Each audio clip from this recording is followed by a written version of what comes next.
Hey guys, welcome to another episode of the Bourbon Brothers. My name is Gavin. And my name is Jeff. And today we've got High West, Son of Bourye, bourbon review, rye review. It's a blend. It's going to be awesome.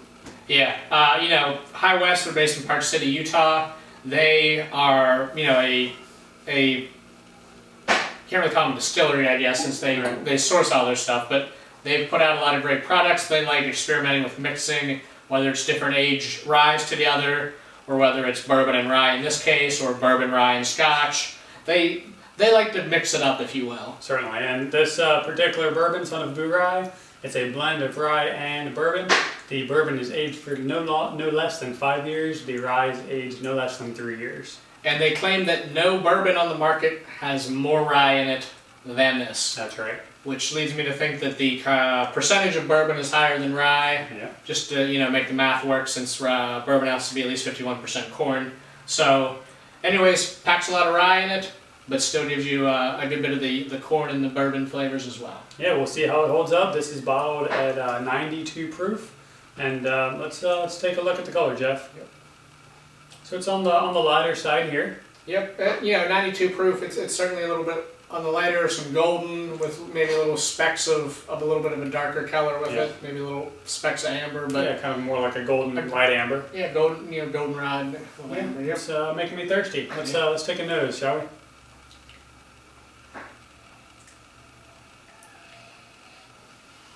I think the rye is coming across a lot more heavy on the nose. Yeah. The mint and the rye spice. Yeah, it's a very rye heavy nose. That evergreen in there. Some of those baking spices. A very minute hint of the caramel-y, vanilla-y bourbon, but the rye definitely, I think, takes the front seat. I would agree. There is some sweetness there because of that blend, but it's nice. It's very light. All right, well, hey, let's take a taste, shall we? Cheers. Cheers.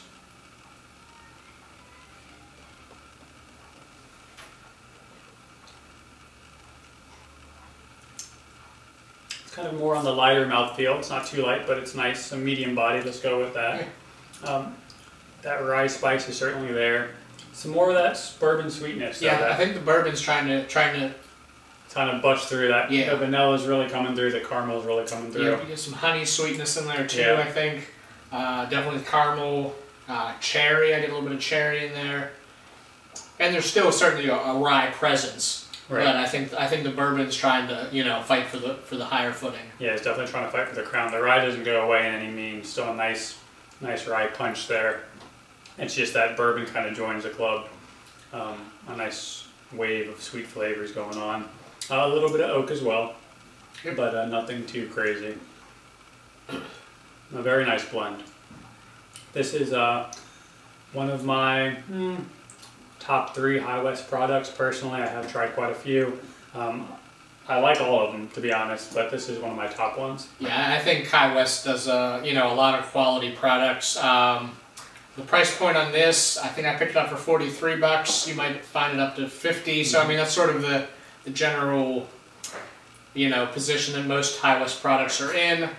Love the bottle design. I think is awesome. Definitely, yeah. It's a staple design for all their products. The label is always going to be slightly different, but they always use the same bottle, which is really cool. Yeah. Jeff, what would your Bourbon Brothers rating be for High West, Son of Bourye? Son of Bourye, batch 7. Batch 7. I'm going to give this an 8.8 out of 10. That is right on the nose. I would agree. Bourbon Brothers review, High West, Son of Bourye, 8.8. Make sure to check out our blog, Twitter below. Follow us. Like the video, subscribe. Cheers. Cheers.